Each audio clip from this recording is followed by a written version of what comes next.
Welcome to the Southern Report. Thank you so much for joining me once again.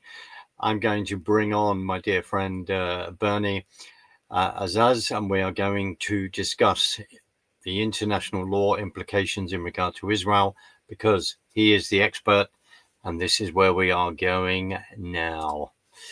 Bernie, first of all, thank you so much, sir, for joining me, for giving me your time at a time where I think it's an understatement to say that news and propaganda is moving so fast that we can't even keep up with it with every single within the hour of every day. Mm-hmm. Bernie, you and I, a few days ago, it wasn't that long ago, we had a fantastic discussion, and you are the international law expert, and I wanted to sit down and have this discussion, just set the background, especially as the French president has gone, I am going to recognize Palestinian State. I won't try and do an appalling French accent.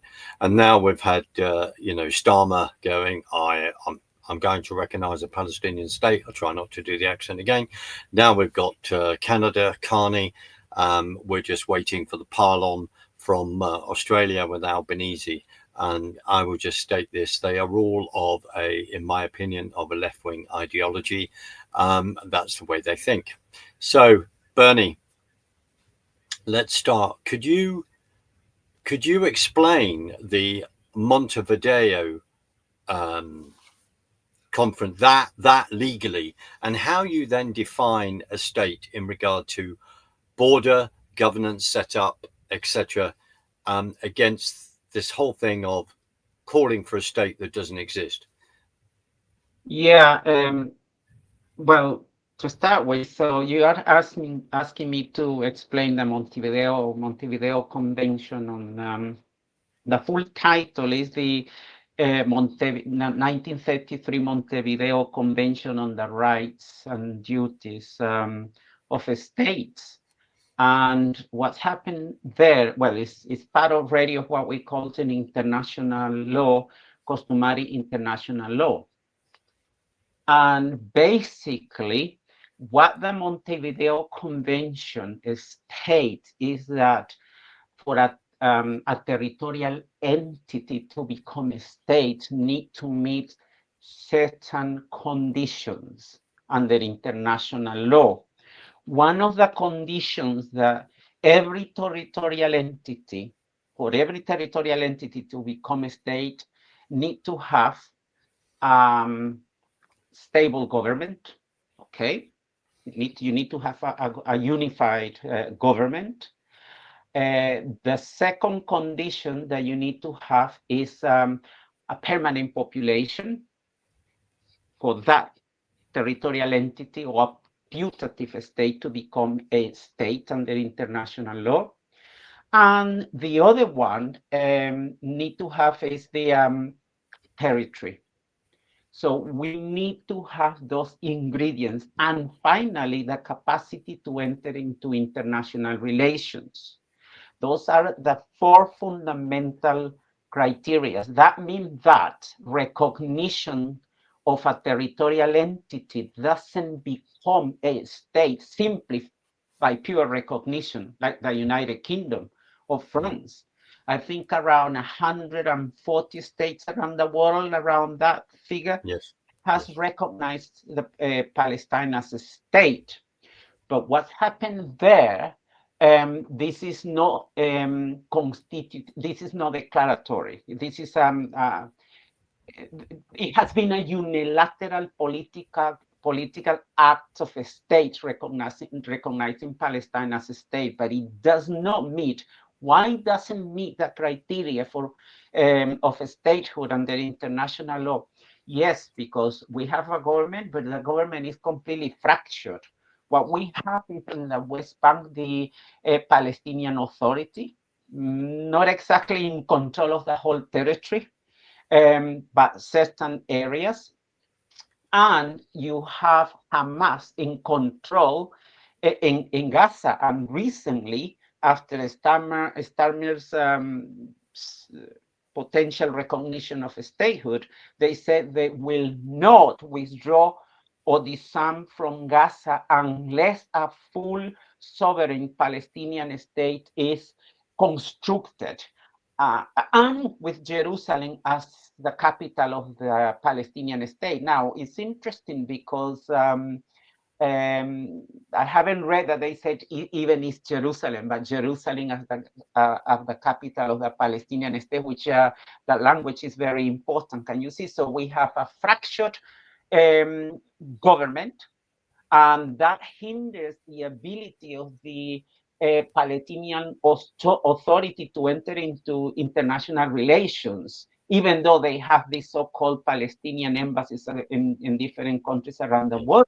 They don't even have full statehood in the United Nations. They have, and this is problematic. They haven't got the full sovereign right that is the fundamental pillar of a statehood in international law. The territory, if we go to the territory, this is the other problem, because the territory is disputed by Israel, and they are not in full control of the territory. That is the other problem. So the borders of the new states are not even defined, because what we have now is ceasefire lines created in 1967. So even though you have Palestinian people, and many sociologists will argue that we have, a nation of Palestinians, the other conditions are not met. Can you see? So now, okay, they have embassies because in different countries around the world, because the states have unilaterally, politically recognized the Palestinian state prematurely, and not even attending to the Montevideo Convention. But the problem is that partial recognition in international law is highly problematic. Partial personality is highly problematic. And of course, one of the main acts of the United States that will not recognize Palestine. So that theory is problematic. So a state does not become a state just by mere recognitions of other states.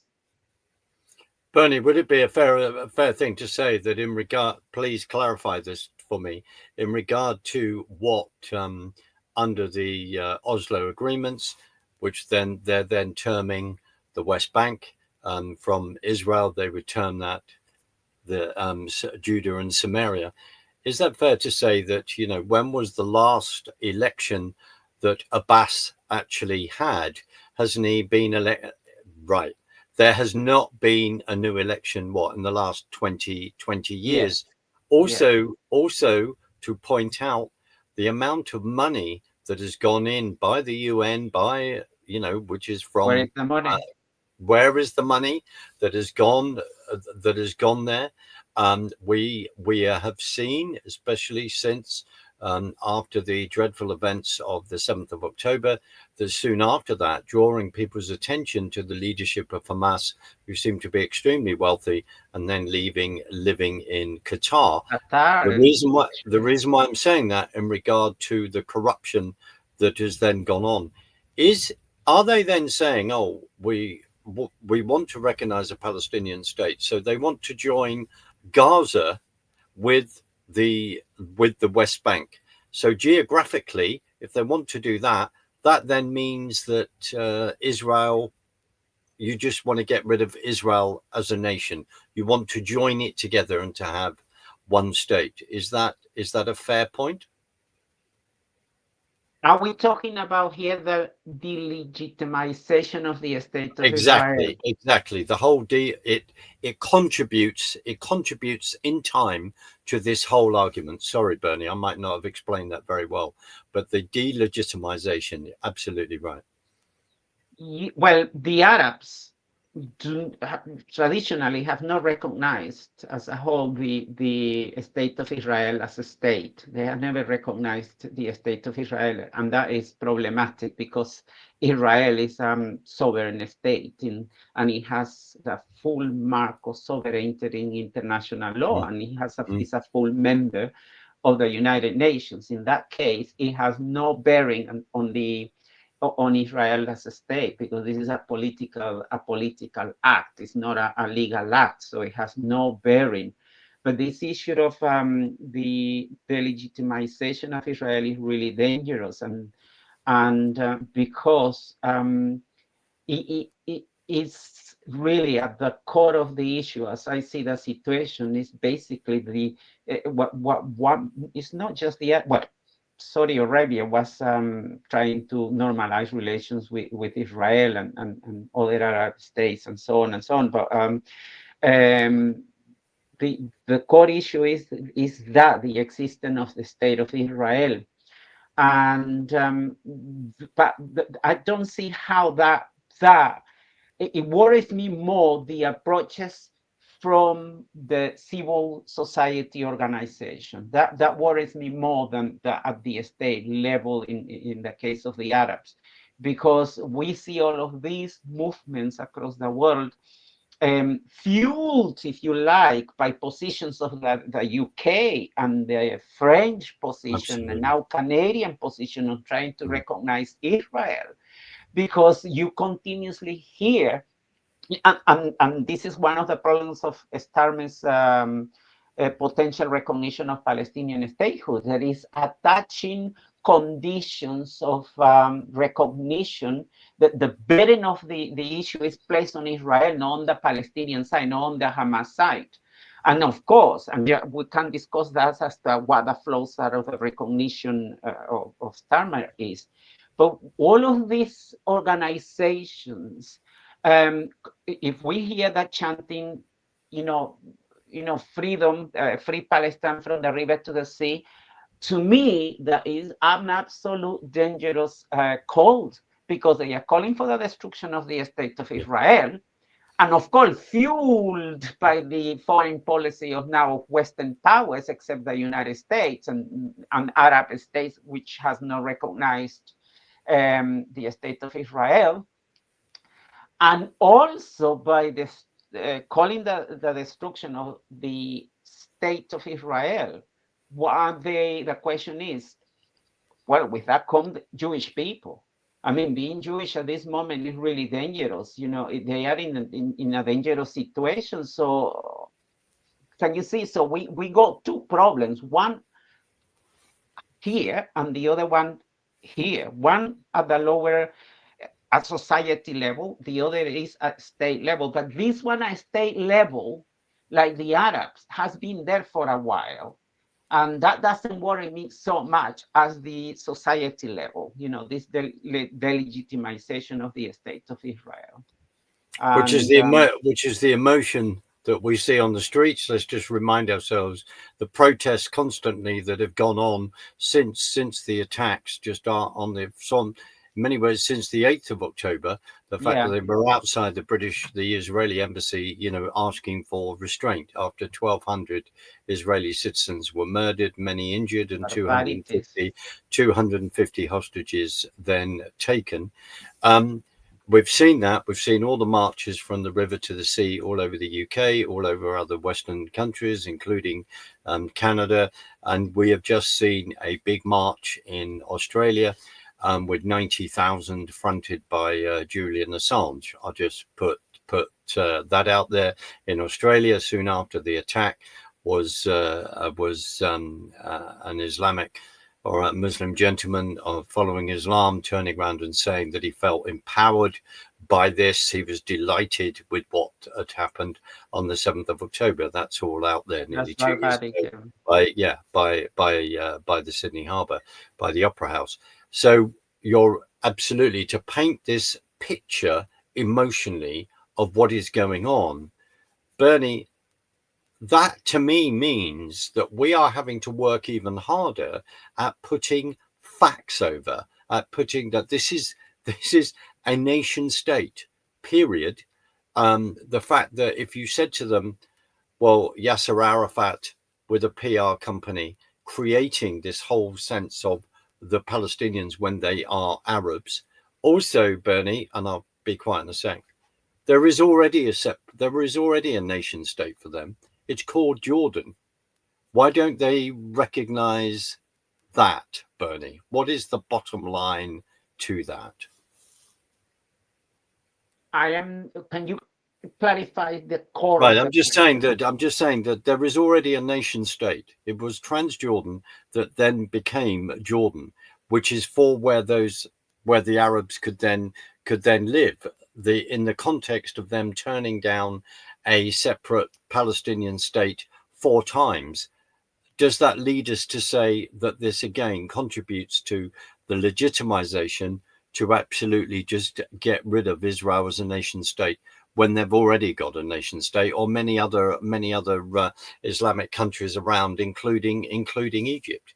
Your Fair, question fair. is really, your question is really, really interesting, because what we are saying, what you are implying is that, well, Jordan, well, it was before Jordan was constructed, it was Transjordan, and all of that territory. Well, it's really complicated because before 1967, before the construction of Israel, the British Mandate for Palestine, all of that was one whole territory, really. But then Jordan became an independent state. It was giving independence, really, and the British had a lot of was an important actor in all of that. But before 1967, what I don't understand is before 1967, nobody was talking about Palestinian rights. Absolutely. Nobody was, there was no, and then when we read the international legal instruments, like and I cite, for example, one of the original ones, the resolution 242 of the UN Security Council. The resolution doesn't even mention Palestinian rights to the land. So suddenly, after 1967, before we were talking about Arab, Palestinian, before that, they didn't know, the term Palestinian didn't appear in all of this. Absolutely. Now, one of the things is, remember that in 1967, Israel reconquered those territories as a result of self-defense. The Arabs were the one who attacked Israel. Israel didn't attack the Arabs. And so now the question is, what happened with Palestinians? Why is the Palestinians who were already there didn't move into what Jordan is now? Well, some of them are in Jordan, but they have never been assimilated or given legal rights. As I was telling you before, for example, in Kuwait, in Dubai, I have had students who are Palestinians. They live there, but they cannot get they don't get the full rights. They are accepted, but they don't get passport nationality. I don't really know what's the reason why the Arab world, and in this case Jordan, hasn't opened, really can accept these people. Now, that's one thing. Now, once Jordan borders were created or constructed as a state, then Jordan, the issue with Jordan is it becomes like any other state in control, theoretically speaking, of the borders. And with that, they construct their own national legal system. And with that, they will be controlling immigration and so on and so on, and placing conditions whoever want to move into Jordan and recognize live in Jordan and be residents in Jordan. That is problematic. Why they haven't moved there? Now, can we say that that is the country for the Palestinians? They won't argue that. They will reject the argument, and they will say no. The West Bank, Gaza is our land, and that's at the heart of the conflict. It's our land, and it's in dispute, of course, by Israel. This is our land. Now, there is a doctrine called the doctrine of the Euthyposidetis Juris in international law. And what is interesting is that under the Euthyposidetis Juris, when Israel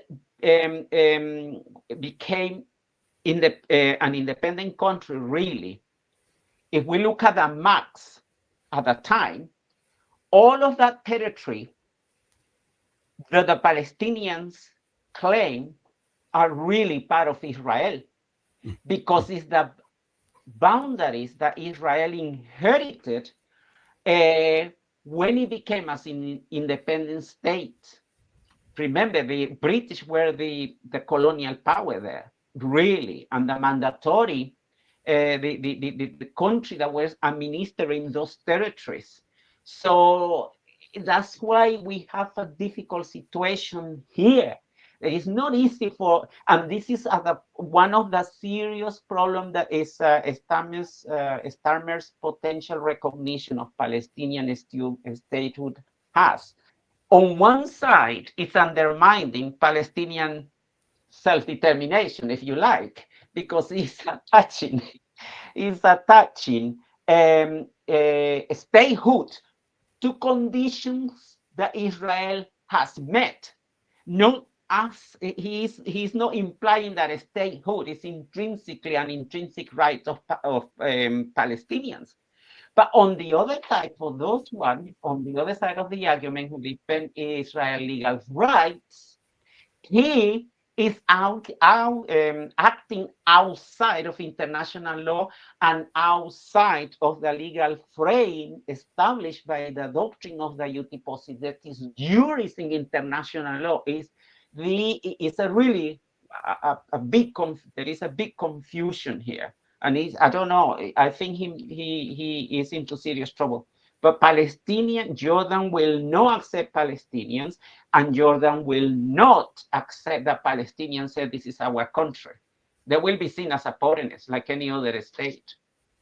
And the reason why, may I venture, that Jordan will not accept them is that they're concerned about the Muslim Brotherhood ideology, because over the last few months, definitely they have been stepping up their security against that ideology within Jordan. And would it be fair to say that we could then point the finger at Churchill giving away 78% of the land and then giving 22% to the Jewish people at the founding in 1948, which then became a nation?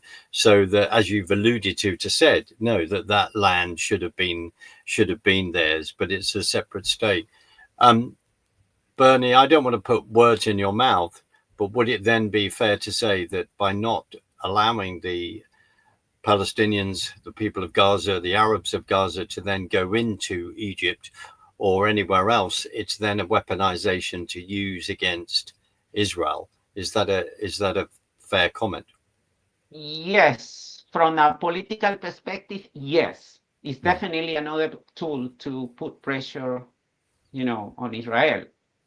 And so Israel can be, if you like,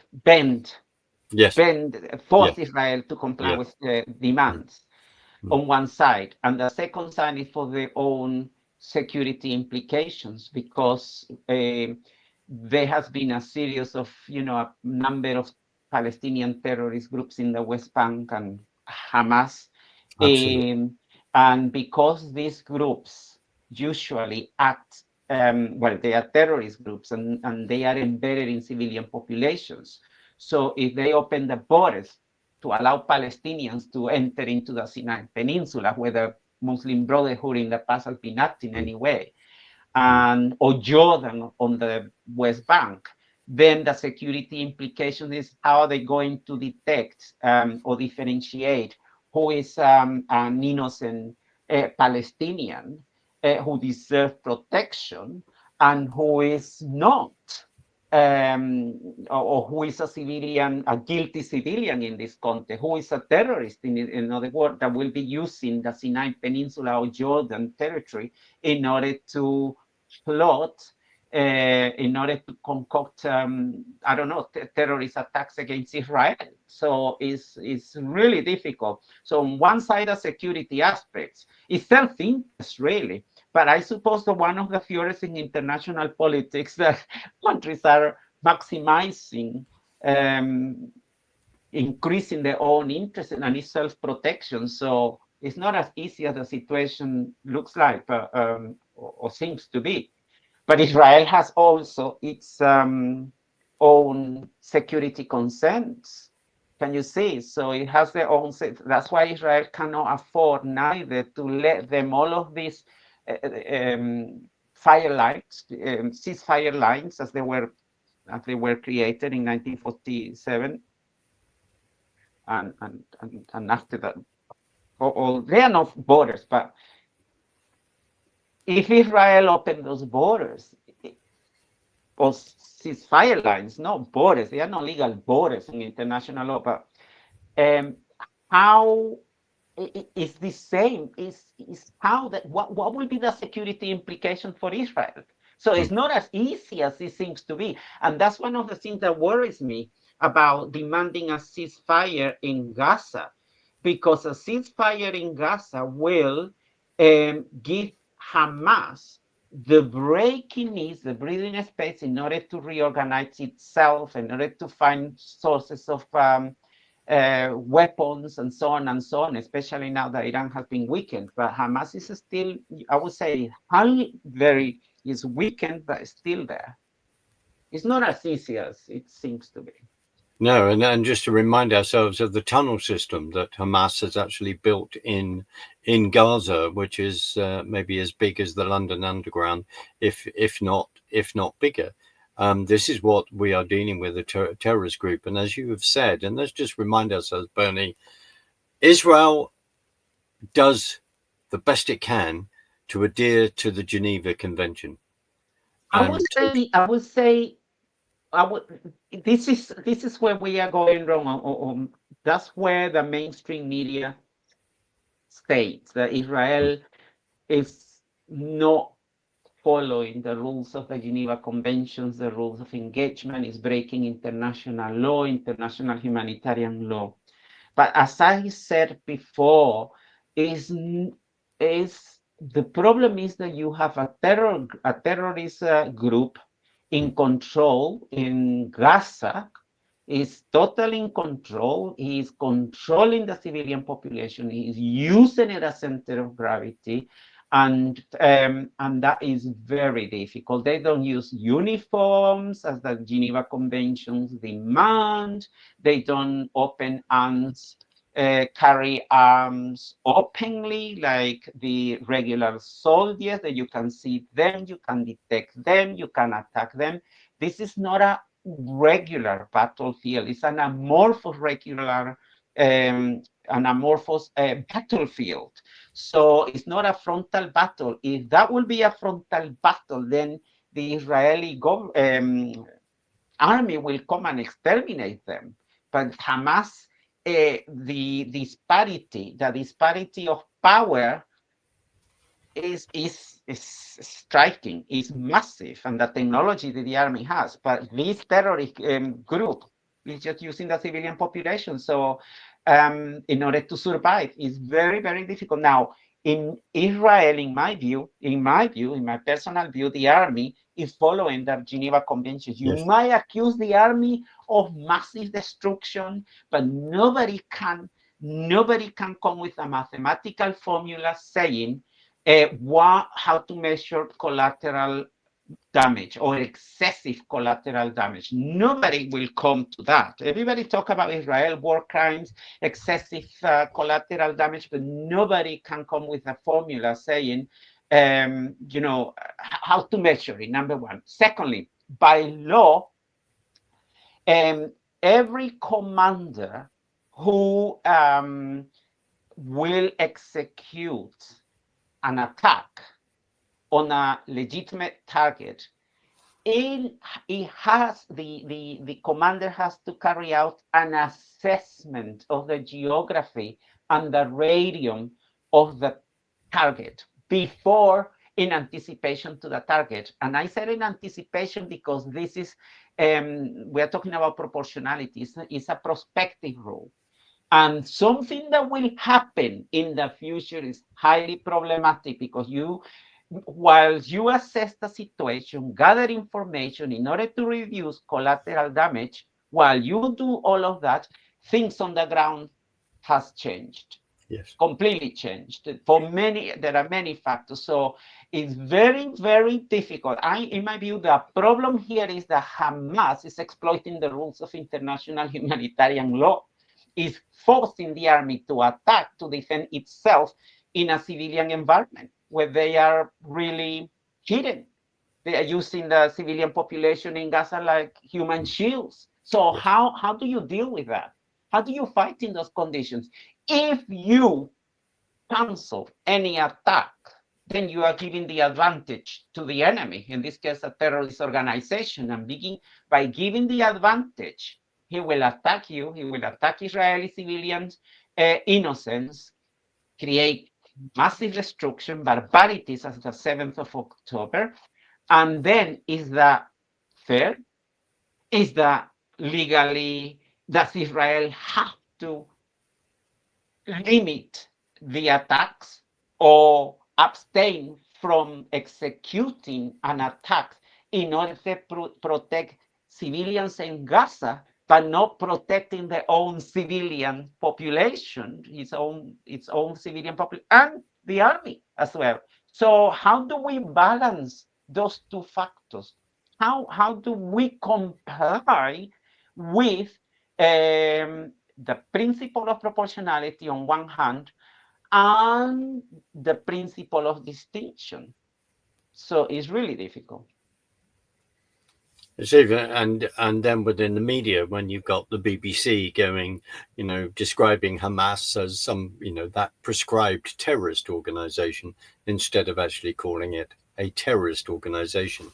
It's where it's working on people's emotions, and what you have just described, and the propaganda machine, as we've said earlier, that what Geneva Convention in regard to Israel forces, and the fact that Hamas, because they are not adhering to any of that. Bernie, No, they don't. yeah, look at Bernie. What the fact that the Israeli Defense Force then are warning people, sending texts, phoning up, and getting the Gazans to move out of the zones that they wish to then get rid of the Hamas terrorists. None of that is in, even others would say it's in disrepute. We would not. Where, Bernie, what about the hostages? What about the hostages in regard to the Geneva Convention? What about the hostages in regard to the Red Cross being, where does the convention should be there in regard to how they're treated, but it looks like it's not. Could you talk about that? Yes, taking hostages is illegal under international humanitarian law. You cannot, it's completely banned. So Hamas, from that perspective, is in breach of international humanitarian law, completely in breach. There is no doubt about that. The problem becomes if Hamas is not a regular combatant. And as a regular combatant, therefore, it's even less, it has less motivation to follow the rules of the Geneva Conventions. That's on one side. And they have no intention of following the Geneva Convention because it's exactly what they want. It's to exploit those rules in order to be able to show that Israel is the killers, the committing war crimes and genocide. And genocide, we got a genocide convention and other rules of international law. But so it's not and then it's in the interest of Hamas prolonging the conflict, because the more they prolong the conflict, the more death they have, and then more time they have, and then the hostages will be in their hands. And it's the bargaining. It's not a bargaining chip, but it's the leverage that they have. It's the power tool that they have in order to force Israel to come out to some sort of negotiation. And they already said there will not be disarming unless there is a full Palestinian state. We have a full Palestinian state, sovereign state, with Jerusalem as its capital, and we know that Israel will not accept those conditions. So that's on one side. They are in control in Gaza. They have the hostages. They will not release the hostages, only perhaps one by one, if that's the strategy. And then the International Committee of the Red Cross. The International Committee of the Red Cross is a neutral organization. They cannot get involved in one side or the other. And there have been accusations of not coming to see the hostages and all of that. But the problem is that the International Committee of the Red Cross has no power to come to see the hostages. It's Hamas who has to give them really the access to come to see the hostages, because they are the ones who hold the cards in this case. So it's very, very difficult for the Red Cross to come and see the hostages. Now, Hamas opened the doors and say, come on the ground to see where we have them and all of that. God knows what they're going to find there. Look at the last one that we just saw in the media, this man who is malnourished and Einat David, yes. Yeah, Anna David. So so it has been it's very difficult. But the other thing is that the International Committee of the Red Cross really is the one that is behind all of this, you know, if you like, the one that is surveilling the implementation of international humanitarian law. But again, the powers are limited because it's not in the interest of Hamas to release all the information. And if they release some type of information, they will do it under controlled conditions and manipulated. The information will be manipulated. And then when you see the BBC and CNN and all of these international media outlets, what you see is, I'm not convinced about many of these. They are not, many of the things are disinformation, really. And I just read that even the Israeli government want to sue one of these outlets. I think it's the New York Times. The New York Times. New York Times, yeah, for manipulation of information and all of that. There's a photograph that was put out there. It looks like sort of a very Madonna-like picture, where a mother is holding their child, and they're saying that this child is starving, where in fact the child suffers very sadly from cerebral palsy. Yeah. And that just out of shot was the other child, the brother of the child that was over the mother's arms, who looking extremely healthy. The mother's looking very healthy. That, just for the record, as my dear friend John Haller explained to me, that photograph has been seen by, has had 55 million hits, they work out, right? They then have issued some kind of apology, or, you know, we might have got this wrong. And that's only been seen by 88,000, Bernie. So you can see the differential difference in the maths and the propaganda that has been done. And this propaganda, the terrible thing about this is that it shapes, constructs, and reconstruct public opinion. Yeah. And then you see people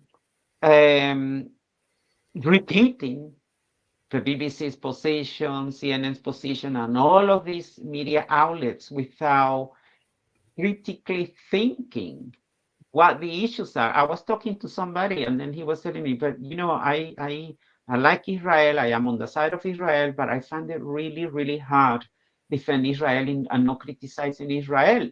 When I see the BBC saying this and the other, I said, yes, I said, that's correct.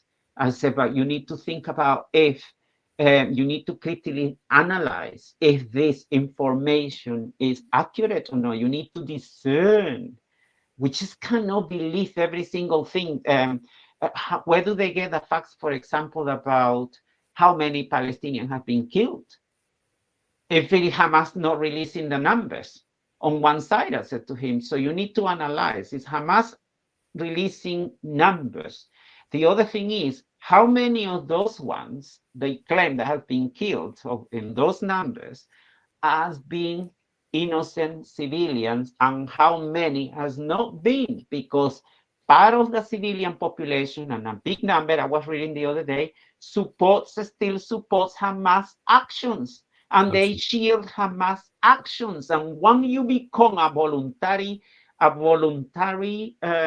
human shield, then you lose immunity from attacks. You can be attacked. You can be killed, legitimately killed, because you are shielding. So, and then those numbers coming to the Hamas mass, 50,000. So many have been killed. But how do we differentiate how many of those ones have been legitimate and how many are not? How?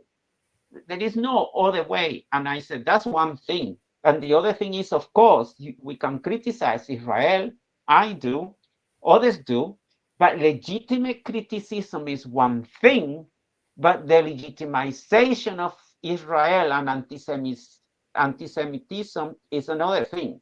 And we cannot mask that under the banner of legitimate criticism.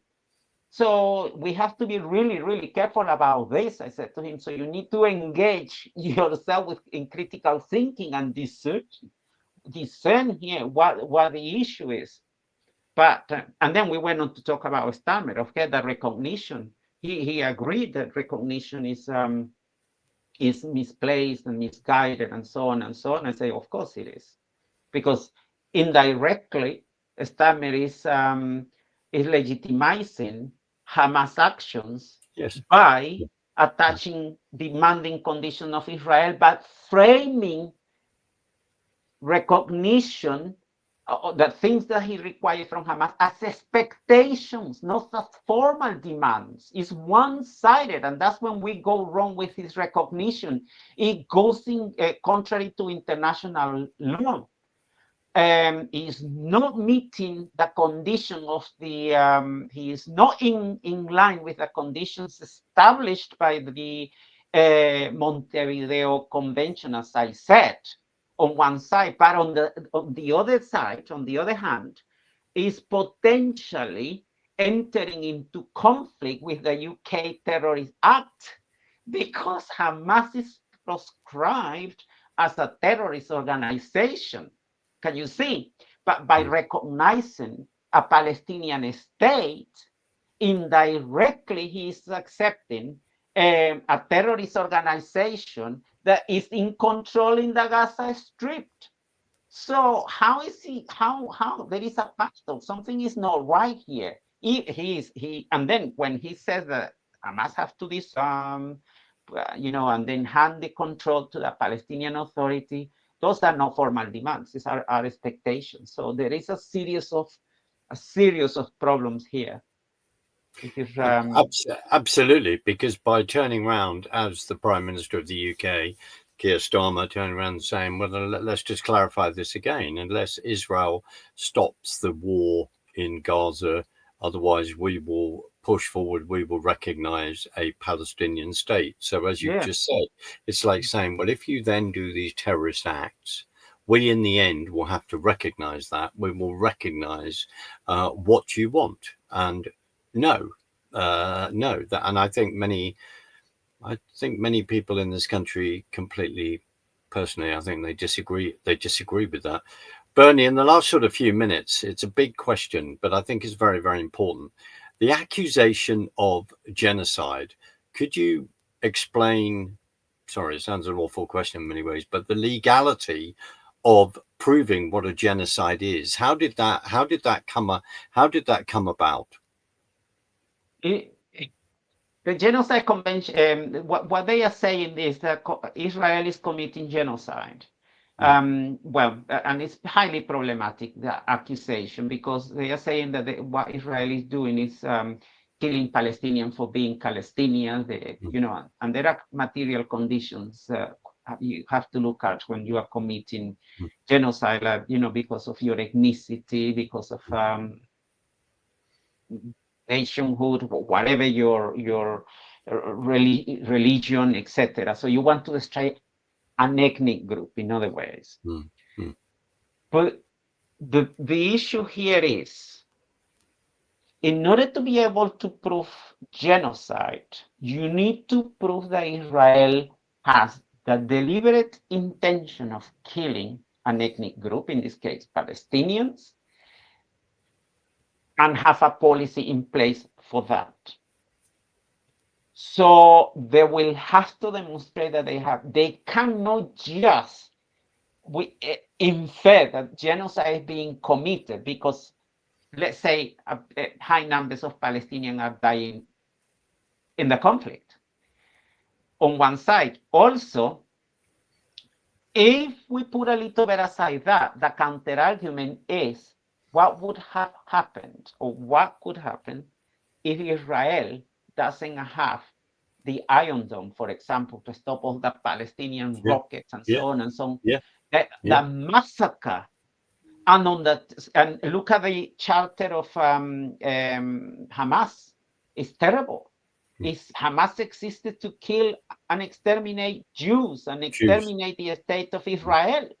So Israel cannot take this lightly. So what about that? That is stated there, publicly, written, and nobody challenges this. Yet they go on to say that Israel on one side, it's like everything is one-sided. It's not even balanced. I doubt that this is the case. And now, in order to prove genocide, it'll take years and years anyway. And they will have to find a policy, a systematic policy. And where is the policy? I haven't seen it. I haven't seen one. No, it doesn't exist. And also, let's just remind ourselves how many Arabs are Israeli citizens with full Israeli citizen rights. I think there are about 2 million within Israel. So they go on about this. The Arab citizens of Israel even fight in the IDF. The reason why I'm saying that is this whole thing of words, misinformation, having to look at it as a whole. No, there isn't. I mean, don't get me wrong. There are Arabs in the Knesset. There are Arabs in the Knesset. There are Arabs, absolutely. Who are political parties in Israel. The Druze. There are minorities in Israel who have full granted rights. So I think there is a lot of misinformation out there. But this situation of genocide, it has been politicized. It has been really. You've just mentioned the Druze. I mean, we've just seen what's been happening in southern Syria on the Israeli border. That is a genocide that has been going on, and also from the Syrian forces, the ISIS forces there that have done that against the Druze. They've also come against the Alawites and Christians as well. So that is a genocide to then wipe them out because of their beliefs and because of their ethnicity in that as well. So, Bernie, I'm not convinced about this. There are so many issues. There is something not right in all of this. Is this one-sided view? I said to this gentleman having an exchange, I said, have you thought? There is nothing right that the Israelis do. There is nothing right. Everything is wrong. They can do not right. I said, have you thought about if this one-sided, generalized view of Israel and censorship, and I said, have you thought what the real reasons are? There has to be some underlying issues that determine all of this. It cannot be right. Something is not right. And she said, is it anti-Semitism? I said, well, I would think that part of the big issue is anti-Semitism there, but I don't know. So we just need to see what the next step. But hopefully, we can accept all of this. It's something not right. And international law. Everybody talks about international law. I'm tired about this situation because and everything seems to be an expert in international law, and but it's nothing even to do with international law. It's lawfare. It's the use and abuse of international law to undermine Israel legitimate rights in many cases, or in most cases. You're right. They're using that lawfare to undermine the legitimate state of Israel, which is 75 years young and 3,000 years old. And if they've got a problem with that, then they need to go to the archaeological dig at King David, and look at the history that goes all the way back to looking at that in regard to King Herod, etc. So this is really really important.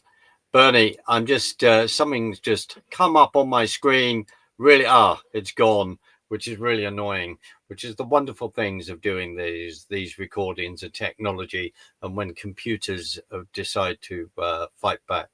Can I just say thank you so much for a wonderful discussion? It's one of two. I think we were reacting to, the president, he'd like to be the Prime Minister of the UK, Keir Starmer, and this whole thing of recognizing a Palestinian state along with France, along with Canada, and we expect the pile-on from Australia. America has a veto. President Trump has already said no. So that is the situation that we are in. I think in many ways we might be quite shocked to actually find ourselves in this situation in our lifetime, and the rise of anti-Semitism and hate, which is out there across the world. Bernie, I just want to thank you for your time. I want to be able to do this again. I feel, my friend, that we actually need 4 or 5 hours with other friends of yours who I'm in communication with, to have a long discussion to explain the legality of how the nation of Israel came about in 1948, on May the 14th, all of this, and leading up to that point. And in some ways, I'm even disappointed that we even have to discuss it, because of all the evil that I see that is going on. But Bernie, thank you for your time. In the last minute, is there anything else that you want to say, that you want to convey on this subject? Yeah, so I invite the viewers to analyze Starmer's potential recognition of the state of Palestine. It potentially infringes international law. It's not in line with international law on many aspects. Perhaps in another occasion we'll get more in detail about this, but it's not, it has many flaws. Which is rather ironic, because he calls himself an international lawyer. But I'll just put that one out there. Yeah, it's you don't become a state just for simple recognition, and a state doesn't become a state just because you demand humanitarian, improve humanitarian conditions in the battlefield. If that's the conditions, he's demanding from Israel. I'll recognize the Palestinian state, but you have to improve the appalling conditions in Gaza, and therefore you will become a state. This is absolutely unheard of. You can't. I suppose what it means is that maybe we all need to go outside and go into our yards and our gardens and say we now claim that we are now province of Israel. We wouldn't have the right to do that within the UK, but this is the kind of thing. I know it's slightly bit of humor. I don't know what's happening, because he completely, when he did this, when he came out with his statement, he did not even mention the Oslo agreements. And a Palestinian state can only be constructed based on negotiation with Israel. Palestinians otherwise, and they are legally binding. And suddenly he comes, oh no, we are going to construct a Palestinian state. I'm going to recognize it. So now it's a Palestinian state. Only if Israel decides to improve the appalling conditions in Gaza, then you are a state. You don't improve the conditions in Gaza, you are not a state. And then demanding from Damascus, requiring Hamas to disarm and hand control to the Palestinian Authority, but they are expectations. They are not formal demands. So it's one-sided. So I don't know. It's totally, and because of this, he is creating a path of inconsistency when it comes to or a subject path outside of the legal frame established by international law for the construction of states is well, this, dare I say it, I do. This would allow, they would love it where judges are in control across the world. We'll just get rid of governments and we'll just immerse ourselves, embed ourselves within the UN, and then just give out our legal remits and say this is what you want to say, and then we get rid of democracy. But that is another, and sovereign states. But that's another subject for another day, Bernie, because this is what these people are up to. But listen, I'm going to play us out, but stay with me. I'll say goodbye to your other side. But thank you so much for your time. We will do this again, and thank you for your clarity. It's really really appreciated. I hope Thank it you, was clear. Bernie. Stay Thank there. you. Stay there. Thank you.